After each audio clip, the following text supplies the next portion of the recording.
میگویند آدمانی که از پشت صورت روز قیامت عذاب میکشند، کسی صورت مرده را نگاه کند همان وقت مرده را عذاب میدهند.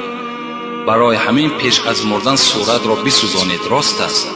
خدا باز هم به شما علم و دانش زیاد عطا کند. البته حق گفتن کسی گفتن صورت گرفتن در اسلام ما و شما اگر بی‌عذر باشد ما و شما را گناهگار میسازد. ما و شما نه صورت میگیریم نه صورت میکشیم. صورت هایی که لازم است برای پاسپورت لازم است، برای یگان اراده سفر داری مرحمت صورت گیر، لیکن بیهوده صورت نگیر، بیهوده صورت تر نکشن که در اصل هرگاهی که به صورت تو نگاه میکنن تر خداوند عذاب میدهد.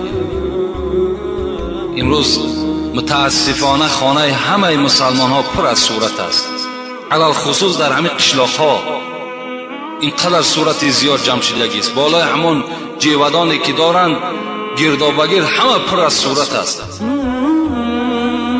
و در خانه مردم شهر باشد حمام خانه هاشان پر از دخترهای فاحشه صورت ها در همون حمام خانه و واردای خانه و همون اکتیارهای بدبخت بیدین خدازده که در دنیا هستند اونا در خانه ما و شما زدگی هستند که اونا به خون هزارها مسلمان تشنه هستند. شما بالای سرشان کردید. اونا خود کم کثافت بودن که باز در خانه خود جاشان کردین. یگان ملائکه رحمت خانه شما نمیدراید.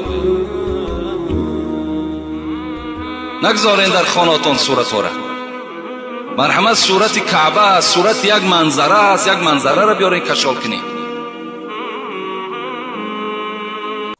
ميتا في بحور الغي والإثم غريقا، كنت عابدا في قيود الذنب مملوكا رقيقا، مد للشيطان من أسبابه حبلا وثيقا، منكرات كنت آتيها